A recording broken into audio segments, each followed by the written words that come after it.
Juninho, uma boa tarde. Queremos começar te agradecendo por estar aqui, por vir tão solicitamente de Ribeirão Preto aqui para o coração de São Paulo, Avenida Paulista, para prestar esse depoimento, falar um pouquinho das suas lembranças, da sua trajetória como jogador profissional, ídolo, como referência do Brasil. Então, muito obrigado pela presença. Eu queria começar te perguntando quando e onde você nasceu. Bom, primeiro eu quero agradecer, né? Acho que a história no desenvolver da nossa vida esportiva, o país cresceu e hoje nós temos isso, né? Um museu para o futebol. Muito bacana, muito obrigado. Eu sou de 1958, nasci dia 29 de agosto em Olímpia, 450, 460 quilômetros aqui da capital, onde eu comecei toda a história do meu futebol, foi em Olímpia. Coincidentemente, você nasceu no ano que o Brasil foi campeão do mundo. Depois de ter sido campeão do mundo. Meses depois. Meses depois. De ter sido campeão do mundo. E Juninho, você é de uma família que teve jogadores de futebol, seu pai era São Paulino, seu irmão jogou também futebol profissional. Conta um pouquinho as suas lembranças da sua família, seus avós já eram da sua cidade natal, de Olímpia. Conta um pouquinho. Bom, o esporte na minha vida, ele flui naturalmente como se eu só fizesse isso. Há pouco tempo atrás, há uns 2 meses atrás, eu fui participar de uma palestra e eu procurei nas minhas fotografias, eu moro em Ribeirão Preto, procurei nas minhas fotografias para que eu pudesse ter um sinal para dizer para os garotos em que momento o esporte começou a fazer parte e tem um documento para que isso seja aprovado. 1961, porque é uma faixa de campeão, que lá embaixo tem, por sorte, a data. Então, em 61 eu tinha 3 anos. É provável que seja no início do ano, tinha 2 anos e alguma coisa. Então o esporte na minha vida é assim, fácil, o futebol na minha vida é fácil. Apesar de eu, enquanto atleta, eu ter competido em outras ações esportivas, né? Fui atleta de handebol, de 4x100, 100 metros raso, o que mais? A história leva, a idade leva. Salto em altura. Então, praticar esporte na minha vida, não necessariamente futebol, desde quando eu me lembro como gente. Talvez e provavelmente motivado pelo meu pai e pela minha mãe, o fato de ter um irmão mais velho, que também é do esporte, puxa, né? E tudo que eu participei tem a ver com a minha família, tem a ver com a minha escola, tem a ver com o meu clube. Esses 3 ícones que são quem me conduziu para o esporte. Quer dizer que desde 61 eu estou aí, enrolado com o esporte. Juninho, nas nossas conversas com jogadores, muitos falam que no início houve resistências da família porque futebol era visto como coisa de vagabundo. Havia uma imagem negativa que só com o tempo mudou. No seu caso, foi diferente? Na cidade, né? A cidade, isso, quando eu fui... Eu jogava lá em Olímpia também, fazia tudo o meu esporte em Olímpia. E tinham competições lá pequenas, que eram feitas pela Liga e tal. Meu pai, presidente da Liga, né, sempre estimulando. E, na verdade, quando eu fui convidado para ir para Ponte Preta, e fui para Campinas e fui aprovado, nesse mesmo teste, avaliação, observação que todo mundo faz, quando eu voltei para a minha cidade, que houve uma pressão da sociedade para a minha família, no intuito de perguntar, pô, mas ele vai ser jogador e o que mais? Né? Porque tinha aquela conotação, uma tarja sobre o atleta do futebol na época, né? De que eram pessoas com comportamentos complicados, de índole ruins e tal e tal. E, no meu caso, como eu sempre vivi com o esporte, eu sempre vivi com o futebol por causa da minha família, do meu pai e do meu irmão, aquilo para mim era uma surpresa que não me abalava, não me abalou, porque necessariamente eu era estudante, eu continuo a ser estudante, no meu caso não teve uma quebra de paradigma, que começou a jogar futebol, parou tudo. Eu, apesar de ter parado durante o decorrer da minha carreira, hoje eu sou formado. Então, a sociedade, eu acho que de alguma forma, nós, dessa época, nós mostramos para a sociedade que nós somos e fomos seres comuns. Sou um atleta, sou igual a todo mundo. Porém, eu sou atleta também. Entendeu? Então, foi uma coisa que surgiu, mas logo em seguida, no decorrer da história, a gente vai mostrando comportamento, mostrando as relações humanas. Eu me casei, sou casado com a mesma esposa há 30 anos. entendeu? Que é da minha cidade também. Então, assim, de alguma forma, eu mostrei que não era aquilo. Que se aquilo era uma pecha que tinha sobre em cima do atleta de futebol, no meu caso, foi superado com o que é a minha vida, né? Então a sua família já estava em Olímpia há muito tempo? Isso, minha família, meus avós, todos de lá, entendeu? Eu sou descendente de italiano e português, sempre voltado, como eu te falei, família, religião, escola, entendeu? Então, para mim, foi uma surpresa quando eu entendi que a sociedade nos enxergava assim, né? Porque eu torcia, na época, a gente está falando em rádio e jornal, não estamos falando em televisão. Televisão muito pouco, né? Televisão no Brasil, que competição ao vivo primeiro que eu lembro ter assistido? A Copa de 66. Entendeu? Então, para mim, assim, por o fato de conviver muito com o esporte e a própria cidade, a escola que eu vivi, ela entendia que eu, Juninho, era, na verdade, Alcides, né? Eu era uma pessoa que tinha uma condição clara de ser um atleta. Necessariamente não de futebol, como eu te falei, de outras modalidades. Então, acho que foi assim um resultado positivo o fato de eu ter me transformado num bom atleta, um atleta de alto rendimento, no futebol. No meu caso, para minha família é muito bom, que os pais ficam com aquela fotografia, jornal, que o Juninho saiu aqui, aquilo lá todo. E a cidade, de alguma forma, ganhou também.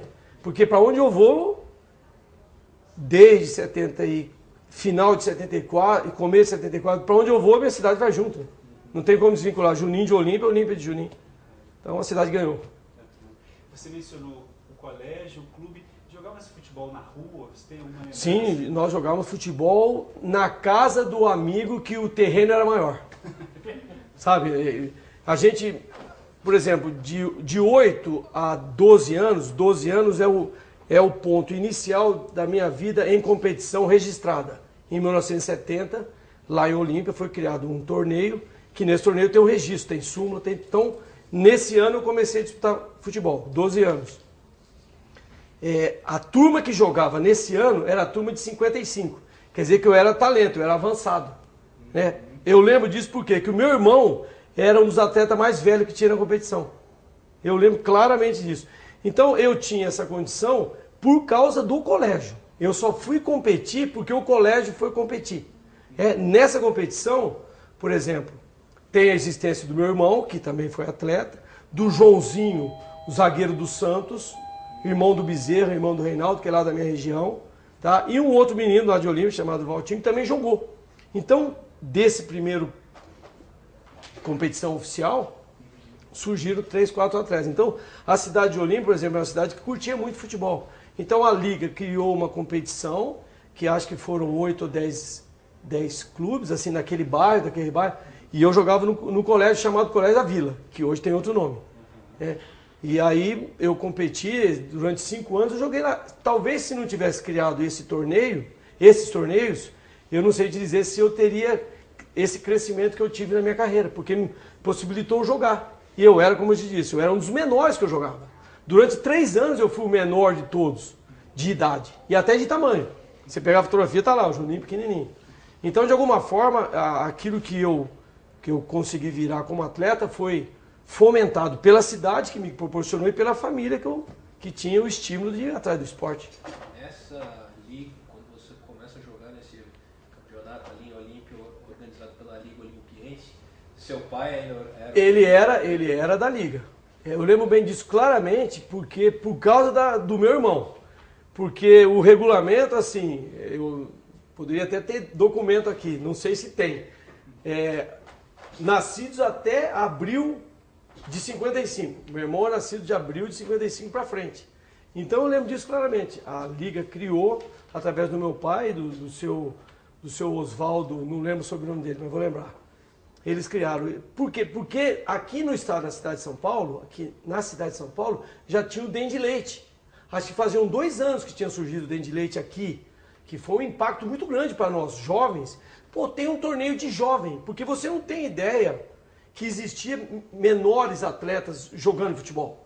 A gente só via assim, o cara adulto jogando futebol.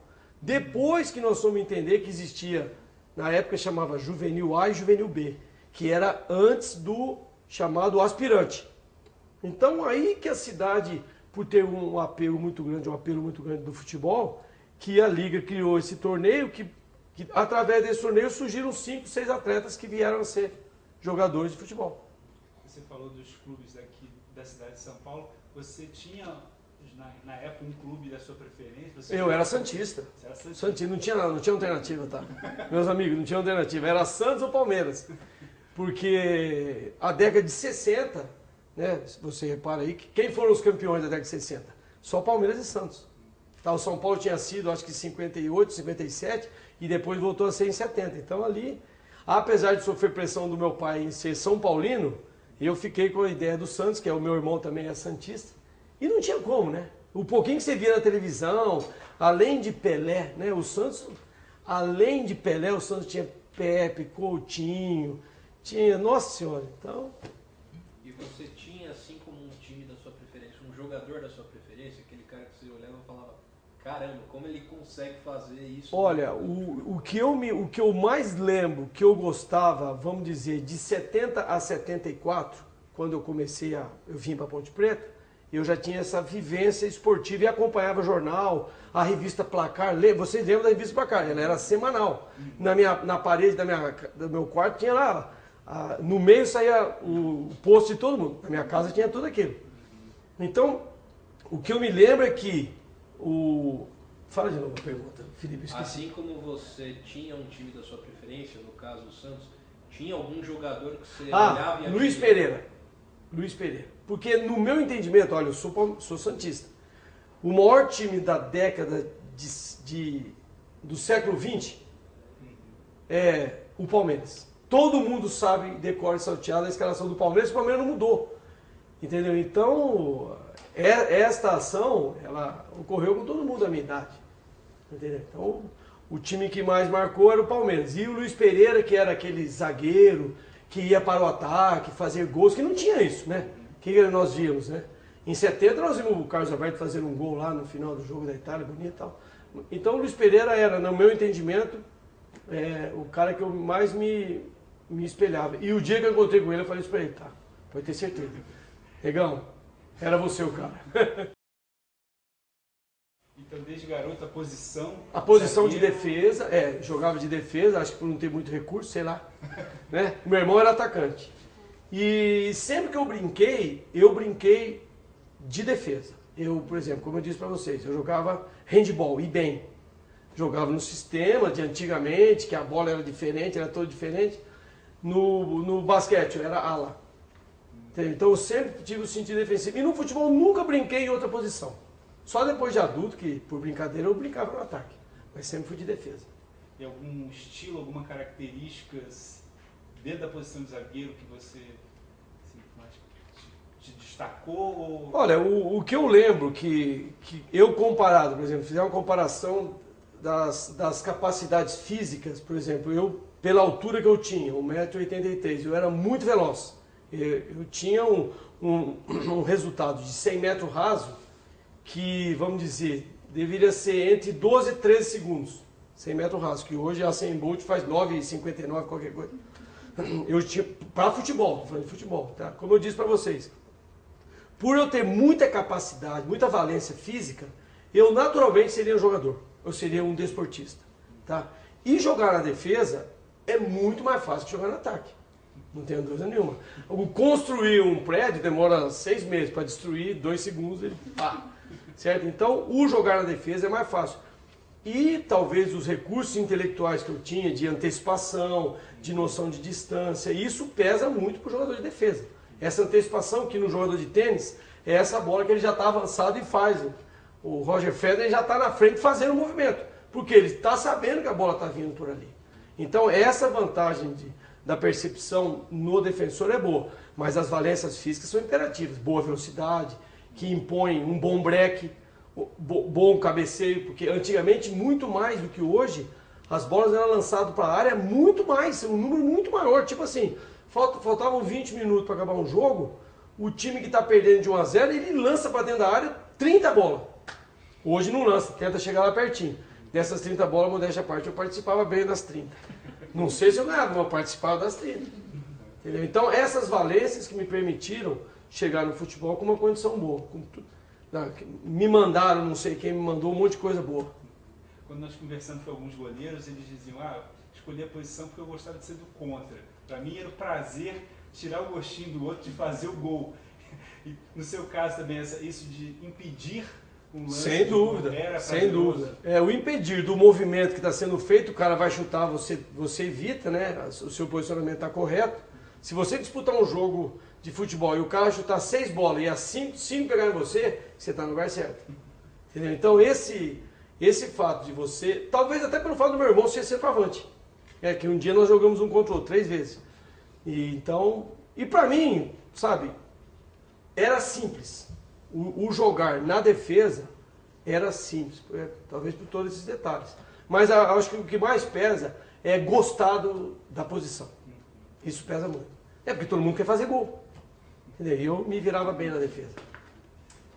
E nessa época aí, você começa a chegar ao cenário de competição dentro do futebol, você começa a jogar dentro dos campeonatos da Liga Olimpiense, você joga pelo Colégio São José. Isso, Colégio da Vila. Colégio da Vila. Como é que era? Isso te fazia conhecido dentro da cidade? Jogar nesses vários times dentro ali? Era porque, mais ou menos como é parecido hoje, eu sei disso porque eu fui secretário de esportes, eu sei como é que os clubes amadores vivem. Tem aquele moleque bonzinho, traz. Só que hoje tem um impacto dos clubes de futebol é muito grande, maior do que era antigamente. Tá todo mundo querendo fazer algum jogadorzinho, achando que vai virar Neymar. Rapaz, para virar Neymar é tão longe, né, dos tempos atuais. Tá? Então, o fomento do esporte sempre foi em cima do futebol. Naquela época, mais ainda. Mas era só futebol na televisão. Os programas que hoje eles estão fragmentados em a participação de outros esportes, né? O que é o vôlei hoje não tinha nada a ver. Para nós, naquela época, era o basquete. Né? Então, o esporte, no caso de uma cidade pequena, tudo plantado em cima de futebol. Tinha a liga que jogava os adultos e nós que jogávamos as competições pequenas. Então, o que ocorria? Como aqui em São Paulo ocorria de ir assistir o Rivelino, no Aspirante, não sei o que lá, esses jogadores que foram grandes, em Olímpia também, vamos assistir lá, porque naquele time tem um Juninho, tem um outro Juninho, tem aqueles garotos que eu disse para vocês, que alguns inclusive viraram atletas também. E as famílias iam, né? Não tem como dizer que nas fotografias que eu tenho na minha casa, em 20 fotografias está lá meu pai, minha mãe, meu irmão, minha mãe entregando troféu, me entregando faixa, tudo aquilo. Então havia, porque era só a cidade. Então, você reúne, em 72, vamos dizer, em Olímpia, quantos habitantes devia ter Olímpia? 30 mil habitantes. Quantos jovens tinha lá? Todos estavam competindo. Todos estavam jogando. Então, as famílias iam aos campos. Como eu falei, eu fiz uma entrevista outro dia que eu levei fotografia minha da minha infância, que o campo, que é o mesmo campo, no fundo você percebe da silhueta que são mulheres. São as mães dele. Então, apesar da sociedade ter um distanciamento do atleta, a sociedade participa. Na minha época, é claro que participou. Juninho, você disse que uma das suas lembranças primeiras de futebol foi com 3 anos, foi apenas 3 anos. Mas em que momento você realizou que esse seria o seu horizonte profissional? Vou ser jogador de futebol. Quando isso, essa pergunta é difícil. Sou gente, né? E dentro do esporte. Eu diria assim, olha, quando eu fui para Ponte Preta em 74, eu fui levado por um menino de Olímpia, que já faleceu, chamado Dejair. Eu não sei por que ele estava na Ponte Preta. E ele foi abordado pelo treinador, seu Wilson Nery, tem algum amigo seu lá de Olímpia que joga? Ele indicou todos que jogavam na defesa com ele. 4 atletas, eu era um deles. Aí todos nós fomos para a Ponte Preta e passamos. Eu fiz o teste, passei, eu e o goleiro passou. Os outros não passaram. Aí o que ocorreu? Eu falei, puxa, passei. E o que é isso? A primeira coisa, fui para casa, voltei para a Olímpia e saber se, apesar do meu pai e minha mãe ter concordado de eu ir fazer o teste, não sabia se eu podia. Primeira imposição de voltar, continuar a estudar, que eu fazia segundo colegial, segundo colegial. Era no começo do ano, em fevereiro, que ajudava a transferência. Entendeu? Então, a família permitiu que eu caminhasse para Campinas com todas essas dúvidas, né? O que será que vai acontecer? Aí a gente começa a jogar. Eu joguei na Ponte Preta no primeiro ano. De todos que jogaram comigo, só eu fiquei. No dia que teve uma reunião com todo mundo, ele começou a ir na sala e voltando, chorando, eu falei, será que eu vou também? Fui. O cara falou, não lembro o nome do diretor. Você volta em janeiro. Puta, isso foi uma tremenda uma festa. Pra minha família, então, eu cheguei lá com o tempo, meu pai contava por telefone, né? Eu ia lá num telefone público, tinha que agendar um horário, era 3 números na minha casa só. Ó, os caras fizeram reunião aqui, não mandaram eu embora, hein? Vou ficar. Aí você fala, interessante. Aí começa o segundo ano, você tem o seu crescimento ali. Sem preocupar com dinheiro. Dinheiro você nem... Aí quando você faz uma competição e aí você sai no jornal, o cara fala, opa, deve para alguma coisa, não está aqui enganando. Aí quando vem, o que aconteceu assim de muito peso? Você muda de categoria, que era chamado juvenil A. Você já, juvenil B, que era o menor. Você já começa a competir, você está incomodando. Quem jogava no juvenil acima que o meu? Polozzi. Acima do Polozzi, Oscar. Entendeu? Olha que bonitinho que tinha lá na Ponte Preta. Ele falou, pô, esse parece com aquele. Esse Juninho parece com aquele lá, Oscar. Olha que montadinho que ficou. Você fala, opa, o negócio é bom. Aí, no final de 75, o que ocorre? Vai um representante da CBD. Seu Antoninho, CBD. A CBF é de 78 ou 79. 79. É. Eu tenho camisa lá da CBD. O cara falou, nós estamos aqui observando os garotos 57. Falei, garoto 57, legal, eu sou de 58. Estou concorrendo. Eu era uma categoria, menor da categoria. Aí, em fevereiro do ano seguinte, o cara falou, vai sair seleção de novos, chamava seleção de novos, que foi para Cannes, que hoje é o Mundial de, acho que é juvenil ou júnior. Aí quando sai desse período que o senhor Antoninho foi para a convocação, teve uma seleção paulista, eu fui convocado. Falei, nossa senhora, será que é para lá? Eu lembro bem, o que eu lembro? Meu pai falou assim para mim um dia, eu liguei lá, tio Nenê,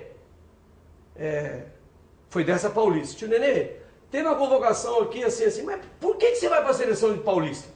Ele perguntou para mim. Falei, eu vou porque entre todos eu fui escolhido. Aí você começa a entender que o teu perfil é para alto nível. Aí não tem como. Porque você está crescendo, o seu corpo está crescendo, a tua inteligência esportiva está crescendo, dentro um pouquinho mais rápido que os seus companheiros. Eu já estava escapando dos que eram mais velhos do que eu. Nessa sequência, Oscar, Polozzi, Juninho, eu já tinha pulado o atleta que estava na minha sequência.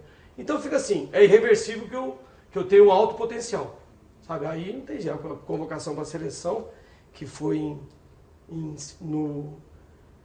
em março de 76, aí marca definitiva. Pô, rapaz, eu sou do ramo. Aí você vai encontrar com garotos que você competiu durante os anos anteriores. Ah, esse cara, eu tinha um centroavante que jogava no Palmeiras, o Gil. Pô, mas você não jogou aquele jogo? Eu também joguei e tal. Você começa a perceber que aqueles que você acha bonzinho naquele time estão com você na seleção. De alguma forma você começa a entender que o teu futuro está aberto com um sinal positivo. Né? Então no juvenil você já vai jogar, você já vai morar em Campinas. Já estou morando lá, estou estudando, aí você é convocado para a seleção brasileira, isso é um impacto na nossa vida. Não tem... Se eu fizer um levantamento assim de 5 coisas que aconteceram, marcante é a convocação para a seleção de júnior. Indiscutível. Essa aí, a de profissional, ela está conduzida, sabe? Você está indo, teu time está disputando, a Ponte Preta está sempre disputando as finais, daqui a pouco você vai para a seleção. Mas a de júnior, você pensa o seguinte, pô, você joga na Ponte Preta, é um time pequeno. Tem os caras que jogam no São Paulo. Você joga contra o São Paulo, contra o Santos, você fala, puta, esses caras são melhor do que eu. Nossa, como eles são bons. Você fica com aquela, pô, vai ser a seleção, mas por que não convocar um cara para a seleção de júnior da Ponte Preta? Então é um paradigma, você fala, pô, realmente eu tenho potencial. Mesma coisa que acontece quando você vai convocado para a seleção de profissional. Mesma coisa, tá? Eu jogo na Ponte Preta, pô, tem 12 times enormes no Brasil. Todos esses grandes, vocês sabem, que é esses 4. 4 aqui, 4 de lá, 2 lá e 2 lá. Pô, mas eu tô na frente desses caras, meu Deus, eu devo fazer alguma coisa boa mesmo. O que você sentiu que mudou, assim, depois que você foi convocado? Você continuou na Ponte, o que isso mudou? Mudou externamente, a sociedade te enxerga melhor. A sociedade esportiva. Internamente, aí mexe com dinheiro, isso. Aí mexe com dinheiro, mexe com com um projeto, na época não existia empresário, não existia nada disso, mas já tinha a percepção de empresas patrocinando. Então eu já fui procurado por uma empresa de material esportivo, entendeu? O teu salário, naturalmente, ele tem uma subida que não dá nem para contar em percentual, não lembro o que era, mas foi algo em torno de, como se fosse hoje, ganhar 10 mil reais, passar a ganhar 200 mil reais. Sim, é um absurdo o que acontece na sua vida. E uma exposição pesada. Aí você passa a ser melhor observado, aí você passa a ser cobrado pela sociedade, porque você vai no bar, você vai na festa, você anda com pessoas, você na escola. Eu lembro bem que quando eu cheguei na escola, na primeira convocação, a escola estava me esperando lá. Ó, você foi convocado. Eu tô sabendo, mas e daí? Para a escola pesa. Então, você passa assim, se você fizer um mau comportamento, todo mundo vê. Se você fizer bom, fala assim, obrigação. Então, é um peso muito grande. Mas é a coisa mais importante que acontece na vida de um atleta. Você ser convocado para o estágio máximo da sua modalidade, como esses atletas de outras modalidades que vão disputar a Olimpíada. Imagina o impacto que é na vida de um atleta que vai para a seleção olímpica. Juninho, você disse que uma das primeiras lembranças que você tem de Copa do Mundo é a Copa de 66. 66. Você tinha 8 anos. Isso. E a Copa de 70 e 74? Pô, lembro tudo. Você acompanhou tudo, na televisão? Tudo. A cotovelada do Pelé no cara do Uruguai. Uma passadinha que o Tostão dá sem bola no passe que ele dá pro Pelé para passar pro Jairzinho num gol contra a Inglaterra. Tudo eu assisti e ouvi. Em branco e preto. Apesar que na frente da televisão da minha casa tinha um colorido lá, 3 faixas de cor, lembra? Não sei se vocês têm idade para isso. Tinha as 3 cores que dominam a pigmentação da televisão. Estavam lá na minha casa. Então eu lembro tudinho de 70 para cá, tudo que é futebol. É bem possível que eu tenha condição além do futebol, me permita dizer, seleção olímpica, competições olímpicas, eu acompanhei tudo porque, de alguma forma, o esporte sempre foi a mola mestra da minha vida. Já havia aquele desejo de observar o zagueiro da seleção brasileira? Opa! Ixi, muito importante, muito importante. E as comparações que você faz, né? No dia que eu fui para a seleção brasileira de juvenil, eu cheguei lá e encontrei zagueiro do Grêmio de Porto Alegre. Falei, nossa senhora, o cara joga no Grêmio. Deve ser difícil demais jogar no Grêmio. Entendeu? Então, assim, é gozado que você cria dúvidas do seu desempenho, só que a dúvida já está sanada. Você já está no mesmo nível que o cara, mesmo jogando num time pequeno. Eu acho que para mim uma coisa que me marcou muito a minha vida de desportista foi, através de um time pequeno, chegar na seleção brasileira. Fica com essa dúvida, mas ao mesmo tempo você não tem tempo de pensar nela. Não tem tempo. Você tem que jogar. E você começa a perceber que você também aprende ao ver os teus próprios companheiros. Então, por exemplo, eu cheguei na seleção, naquela época só jogava 2 zagueiros. Eu vou treinar com esse zagueiro. Aí quando o técnico da seleção, que era o seu Antoninho, esse que escolheu, ele começa a fazer experiência e você consegue jogar dos 2 lados, que eram só 2, você começa a perceber, na pior das hipóteses eu sou reserva. Por quê? Porque só ficava um zagueiro no banco, lembra que ficava 5 atletas no banco. Eu já pensei, eu cheguei na seleção e falei, bom, a seleção era 57, nasci em 57, eu de 58. Falei, bom, normalmente, antigamente, o acesso de atleta era por idade. Na Ponte Preta, ó, tinha o Oscar, o Polozzi, e o primeiro a subir foi o Nenê, o Eugênio, que é nascido em 56. Tá? Depois foi o Nenê, nascido em 57, eu em 58. Eu passei pelos 2. É um sinal positivo. Aí eu cheguei na seleção de júnior e consegui ser titular contra atletas que eram 57. Então, o talento está puxando você para frente, entendeu? Então, agora, o comparar é mortal. Nossa, aquele cara faz isso. Será que eu faço isso também? É muito gozado isso, é muito gozado. Ainda que a Ponte Preta fosse uma equipe de porte menor que as grandes da capital, a Ponte Preta chega à final por 3 vezes. 3 vezes. No final do Uma eu fiquei no banco, a de 77 eu fiquei no banco. Além disso, em Campinas, o Guarani foi campeão. Também, em 78. Foi assim, ó, em 76 a Ponte Preta fez uma campanha muito boa no Campeonato Brasileiro. Eu não sei explicar como é que era a divisão, mas nós chegamos nesse campeonato pelo desempenho do Campeonato Paulista. Eu consegui jogar algumas partidas, porque o Oscar machucou. Tá? Eu consegui ser titular da Ponte em 70. Eu tinha 18 anos. Aquilo que eu falei pra você. O talento é antecipado. A coisa chega nova pro cara que está crescendo. E o crescimento da Ponte Preta e do Guarani foi ao mesmo tempo, concomitantemente. Os dois subiram e todos nós tiramos proveito, como o Careca, Renato Pemucho, o próprio Oscar, Polozzi, o Carlos, que foram na Copa de 78. Por quê? Pelo desempenho da Ponte Preta. Então, o clube tem um peso muito grande na minha formação. Eu não posso nunca deixar de agradecer a Ponte Preta, a Deus, pelo esse esforço todo, ser recompensado. Só que a existência do clube na vida do atleta é uma linha que não tem como dividir. O que a Ponte Preta me ensinou e o que eu repassei para a Ponte Preta? É muito difícil entender que essa divisão ocorre, né? Quanto do Neymar é do Santos? E quanto que é só do talento dele? Não tem como separar. Então, por alguma razão, tudo que a Ponte Preta fez naquele período, de 76 a 82, levou todos nós para a seleção. Que nós tivemos aí, durante 3 edições de Copa do Mundo, jogadores da Ponte Preta convocados, que é um marco, né? Todos nós convocados. Eu lembro a primeira vez que o Oscar foi para a seleção em 77, depois que a Ponte foi vice-campeão paulista, isso que você falou. Nossa, o impacto para nós, nossa senhora, o Oscar vai para a Copa do Mundo. Para todos nós lá. Aí foi o Oscar, Polozzi e o Carlos. Nossa senhora, um time pequeno como a Ponte pequeno. Os Ponte Pretanos, não estou querendo dizer que é pequeno, mas para a diferença de Corinthians, São Paulo e tal. Então foi muito bom. Por mim, hoje, sou Ponte Pretano, não tem como desvincular minha vida da Ponte Preta, não tem como separar. Isso aqui é Juninho, isso aqui é Ponte Preta, não dá. E esse campeonato estadual de 77 que acabou mobilizando o país todo porque o Corinthians, né? O Corinthians, porque eu não lembro quem foi o governador, disse ou o presidente do Corinthians lá, o Matheus, disse que o Corinthians ia ser campeão de qualquer jeito, né? Que a Ponte Preta tinha feito uma campanha excepcional nas fases de classificações, né? O Botafogo também fez, que tinha Sócrates e Zé Mário, né? Que é um ponta-direita também foi para a seleção.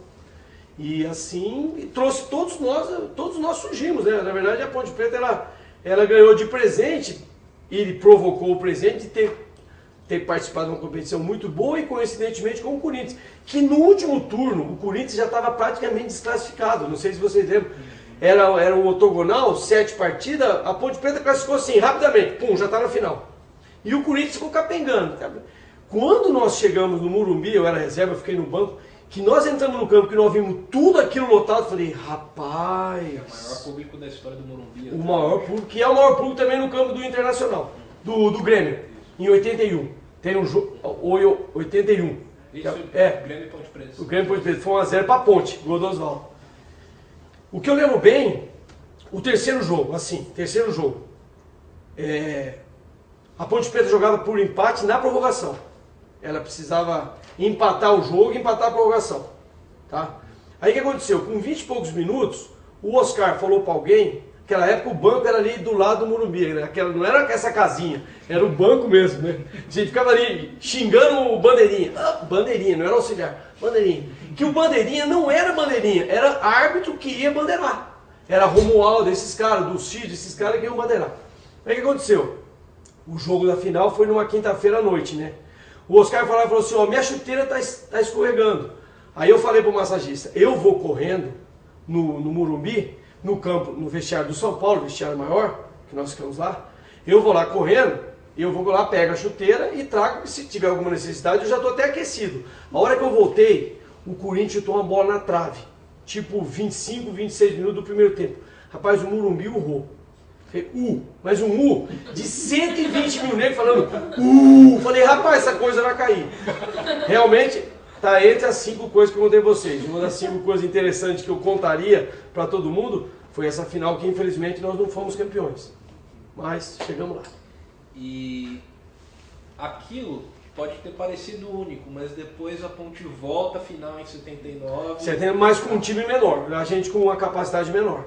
Você já recebendo mais chances como titular da Ponte? Sim, já titular. Pela maior presença do Oscar Isso. Na seleção brasileira, na Copa de 78. O Isso. Oscar até titular junto do Amaral. Como é que era essa... É mais um estágio nessa sua evolução? É quando você Sim. Poxa, eu já... O negócio está melhorando? Eu estou mandando bem. Na verdade, a gente começa a mandar bem quando você fala assim, bom, titular absoluto, não só por causa do Oscar, né? Porque no ano que eu tive uma contusão séria, em 78, eu já era titular ao lado do Oscar. Que o Polozzi saiu, criou essa brecha que eu contei para vocês, entre eu e mais 2 companheiros, nós 3 disputamos a mesma posição. E tudo isso vai te fortalecendo, porque tudo é a comparação. O meu amigo, nós somos amigos, né? Na Ponte Preta nós crescemos todo mundo juntos e a gente competia junto. Eu ganhei do cara, eu virei titular. O time também foi para a final. Que tem uma história lá na Ponte Preta, que vocês podem provar perguntando para o Oscar, que a melhor dupla é Juninho e Nenê. Eles dizem que é Oscar e Polozzi. Eles dizem. Eu, Juninho e Nenê, muito melhor que Oscar e Polozzi. Por quê? Porque, veja, ó, o Polozzi saiu, eu entrei, ficou Juninho e Oscar. Aí o Oscar saiu, entrou o Nenê. Você vê que coisa bonitinha que tinha lá, assim. E todos nós jogando juntos, nos conhecendo bem. Pais, mães, irmãos, é gozado isso, entendeu? Então, o Oscar, para todos nós da Ponte Preta, foi um exemplo máximo que nós tínhamos. Por comportamento, por ser uma pessoa muito disciplinada, por ser uma pessoa que atingiu metas antecipadamente. Então, dentro do nosso trabalho, ser titular no lugar do Oscar era um tremendo de um lucro. Entendeu? Então, tudo isso foi acontecendo na minha carreira também. E chegou no título no vice-campeonato de 79. Mas o nosso time não era tão bom. Tinha perdido alguns jogadores e nós não conseguimos. Era um time muito novo, que veio ser vice-campeão de novo em 81. Na sequência desse vice-campeonato de 79, você é convocado para a seleção brasileira. Fui convocado. E atua em 4 partidas. Contra Isso, Paraguai, contra Espanha, contra Colômbia. Só aqui no Brasil eu atuei, se não me engano. Tem um jogo em Assunção. Tem um jogo em Assunção e um jogo no Chile. No Chile. Eu tive pouquíssimas oportunidades, porque a posição era do Oscar. Né? Foi justamente na entrada do Tele, na CBF. Né? O Tele vinha de uma campanha muito boa no Palmeiras, veio para a CBF, fez uma pequena mudança, deixou de lado alguns jogadores mais maduros, que já vinham de 2 Copas, e possibilitou uma oportunidade para novos. Nesses novos estão incluídos eu, o Edivaldo, o Leandro, o Luizinho, quem mais? O Pedrinho, o Renato, o Careca. Então, tinha uma turma mais madura, que era o Zico, que era o Falcão, que era o Sócrates, que era o Valdir Pérez. E tem a turma menor, que nós temos 4 anos de diferença da turma de 54. A Copa de 82 tem a turma de 54, que são os titulares, e a turma de 58, que são os reservas. Por isso que o Leandro tem um alto nível e o Luizinho também, porque eles novinhos eram titulares. O Luizinho, inclusive, é um dos zagueiros que eu gostaria de dizer que foi também um atleta que eu, apesar de sermos do mesmo ano, da mesma idade, mas muito bom jogador, nossa senhora, incrível. Então foi a mudança de técnico do Coutinho para o Tele, isso, que abriu espaço, que possibilitou que jovens valores, e todos esses que eu contei para vocês, têm uma historinha em seleção de base. Todos eles. Ó, por exemplo, o Edivaldo de Freitas, lateral direito, que foi na Copa de 82, ele entrou num jogo. Nós estivemos juntos em todas as seleções de base. Todas as fotografias tem, então eu lá assim e o Edivaldo lá direito. Eu ligo para ele falando, Edivaldo, vou falar para ele, cavalo. Ô Juninho, para de palhaçada. Tô vendo a fotografia, você está aqui do meu lado, mano. Toda hora você está do meu lado. É incrível. Então a CBF, ela tinha um padrãozinho assim, ó. Talvez esses jogadores, na dúvida, dá uma olhada se ele não já foi em seleção de base. Entendeu? Então é muito bacana. Nós nos encontramos na seleção profissional. Imagina, nós jogamos o primeiro Mundial de Júnior, que é de 77, que não é muito divulgado, mas foi o primeiro Mundial. E fomos juntos para a seleção brasileira. Quando você chega na seleção com o mesmo cara, você fala, rapaz, nós éramos bacana, desde pequenininho. Muito legal. Então, quando você tem a consciência de que você vai participar da Copa de 82 para você... Vixe, pesa muito a nossa vida. Pesa muito a nossa vida, assim, um peso muito positivo. Você já passa a ser procurado por outros clubes, entendeu? Nós não tínhamos empresário, as coisas eram feitas através dos clubes, entendeu? Então, tanto a Ponte Preta quanto o Corinthians já tinham ligado lá. A Ponte Preta tinha um conselho que administrava só as vendas.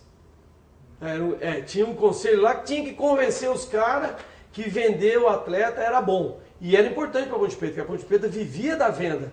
A cada ano ela vendia 1 ou 2 atletas que ela produzia na sua base.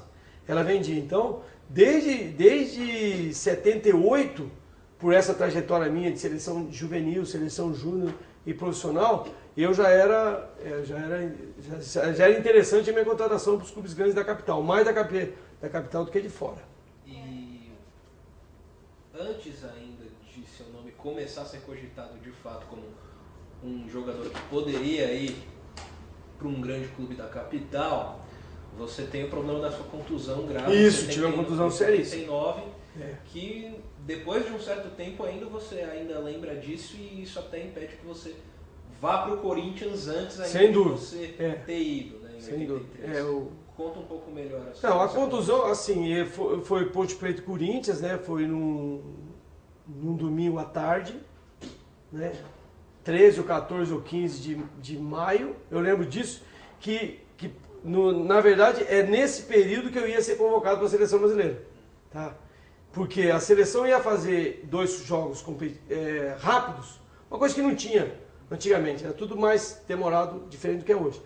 Então o Coutinho imaginou que ele poderia levar eu e o Oscar para a seleção, porque nós já tínhamos entrosamento, tá? Então eu já ia ser convocado para a seleção profissional em 78, foi justamente quando deu a contusão, foi no dia que eu ia ser convocado. Nem sei se tem filmado isso ainda, nós perdemos de 3-1. Foi uma contusão assim, que no meu entendimento foi um marco na minha vida, é uma das 5 coisas que eu contaria.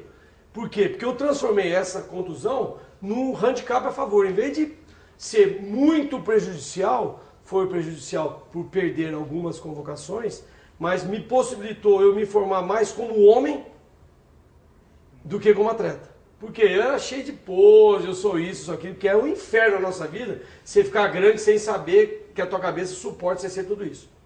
Tá? Você fica grande. O cara bacana, bonitão, chique, você fica numa máscara desgraçada, não tem como. Entendeu? Não tem como. Aí você toma uma porrada dessa e fala assim, peraí, será que eu não facilitei? Será que eu não estou preocupado com outras coisas? E o que ocorreu? O Nivaldo Baldo, que era o fisioterapeuta da época, que tinha acabado de chegar, era recém. A presença do fisioterapeuta no futebol nessa época era raríssima. E lá em Campinas tinha fisioterapia, o Nivaldo veio, e nós criamos em 6 meses uma condição de recuperação tão boa que eu nem fui fazer preparo físico para voltar a jogar. Eu saí da fisioterapia e fui para o campo. 6 meses depois. Ficou aquela dúvida, no dia que eu operei tinham 4 médicos, porque no hospital operou um outro jogador de futebol, que era defensor também, chamado Primo, do São Paulo, e lá tinha 4 médicos. Os 4 médicos assistiram as 2 operações. E eles criaram aquela dúvida, o doutor Amatus, que foi meu médico, que é aqui de São Paulo, faz tantos anos que eu não encontro com ele, vou encontrar com ele, pode deixar. O doutor ele falou, na dúvida, se vai voltar ou não. Nós nunca tivemos dúvida. 6 meses, deu assim, deu uns 5 meses, e não deu certinho 6 meses. Então, assim, quando eu voltei a jogar, eu já voltei assim, ó, o Juninho era bonzinho, agora imaturo, agora ele é bonzão e maduro. Aí ficou assim, todos os jogos eu jogava bem, tinha um acondicionamento físico que eu não perdia porque eu tinha um problema de joelho, e naquela época não tinha tantos recursos como tem hoje. Hoje você entra numa academia, tem 200 aparelhos. Nós tínhamos o leg press, que não fazia muito, uma máquina chamada Apollo, sei lá. Um cara inventou e veio para o Brasil. Então, a contusão, na verdade, ela mostrou um novo, um amadurecimento, me permitiu o amadurecimento. Isso também surgiu no período que eu entrei na faculdade. Então, foi assim, 3 coisas que aconteceram: a contusão, a recuperação, que ela tem umas filmagens em cada também recuperação muito bacana, e voltar a estudar. Para mim, foram 3 coisas que me marcaram e que me permitiram ser melhor entendido dentro do meio que eu vivia. Para tirar esse lado que na verdade eu sou falador, sou conversador, contador de história. E tinham isso que eu era um cara mascarado, cheio de coisa, né? Acho que era um pouquinho assim. E antes, já nessa preparação para a Copa de 82 que o Bernardo fala, o Mundialito de 81 já teve um papel muito importante preparação do elenco que o Tele levaria para 82. Fala um pouco melhor do Mundialito. Então, o Mundialito que hoje tem a ver com, acho que, Copa das Confederações, né, que são os campeões, né, do mundo. E é outro marco também, é outro degrau que você vai para cima. Olha, estou disputando o Mundialito. E o Brasil,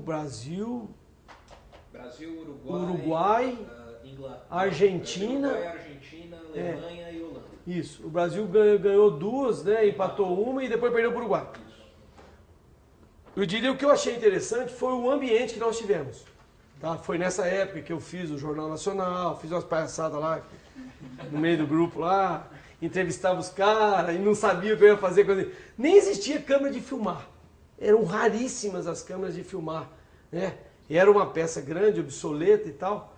E foi assim um importante no expediente de contato com os outros atletas. Conhecer melhor o Zico, conhecer melhor o Falcão, saber esses jogadores de altíssimo nível, que a gente admira os caras. Desde moleque você admira os caras são mais velhos que a gente.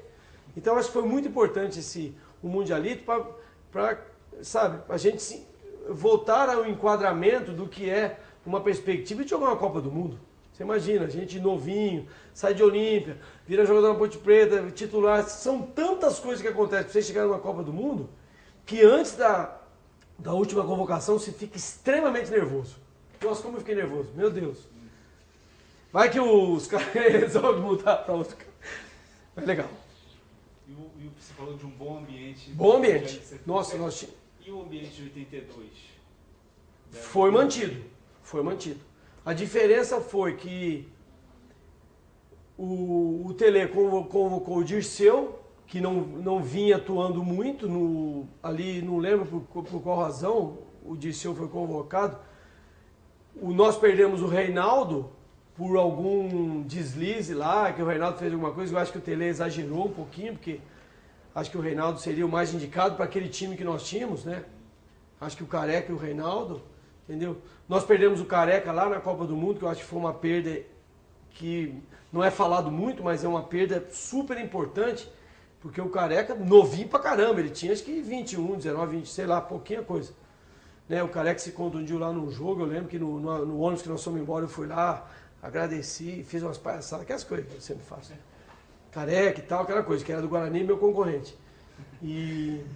Então, assim, a amizade que nós tínhamos fora do campo, ela refletia dentro do campo. Entendeu? Refletia, sabe, essa preocupação. O time de 82, ele tinha um perfil Flamengo, um perfil Flamengo de jogo, com 3 times cedendo jogador para essa seleção. Atlético Mineiro, São Paulo e Flamengo. E mais o Sócrates e o Falcão, não é isso? Ou errei algum nome? Então, são 3 times que foram os principais times daquele período de 3, 4 anos, né? Culminando com aquela final Atlético e Flamengo, que o mundo inteiro conhece e tal, muito bacana, que o Flamengo ganhou de 3-2 no último jogo. E era esse, mas muito amigos, porque desde 80, essa seleção, as convocações eram repetidas, sabe? Com pouquíssimas mudanças. As mudanças surgiam porque um atleta estava jogando muito bem no clube, ou por alguma contusão. Então, quando nós chegamos em 82, no período da seleção, já nas eliminatórias nós já tínhamos uma amizade boa, que a Vox deu o carro para nós de presente. Aí o que nós fizemos? Nós fizemos sorteio, nós decidimos que o sorteio ia envolver todos que tinham sido convocados, mesmo que não estivessem lá. Foi uma decisão nossa, quer dizer, uma decisão de grupo. Falei assim, não, eu estou aqui, eu fui convocado em todos, eu quero minha parte. Não. A Vox deu lá não sei quantos carros, nós fizemos a divisão, nós fizemos sorteio, os jogadores que não estavam ali foram sorteados lá na frente, entendeu? Então, tinha uma amizade muito grande que com certeza culminou com esse bom desempenho. A derrota vem porque vem mesmo, mas tinha bom relacionamento. A gente vai precisar abreviar um pouco em função do horário, então eu te conto só que você fale um pouco mais dessas lembranças da Copa de 82 e o que ficou, né, marcado. Olha, quer dizer, essa imagem que nós temos de um bom ambiente, isso, voa canarinho, isso.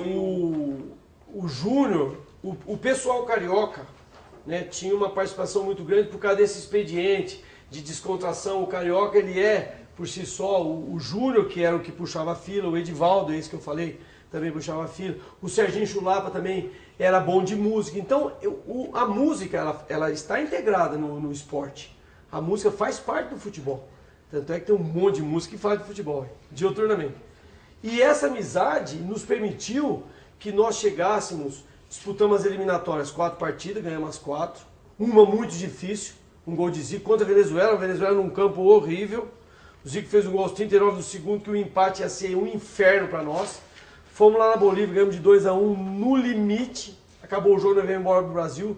Eu tava com o Osmar Santos, ele narrando, ele passando mal, porque lá é um inferno, aquele tal de altitude que tem lá, entendeu? Então, tudo isso que a seleção foi, e ganhando muito. O ambiente de vitória, ele é muito bom, porque ele vai consolidando as peças, e as peças vão se enquadrando. Olha, peraí, eu sou reserva, mas se eu entrar, eu estou num time bom. Que é diferente de ser reserva num time ruim.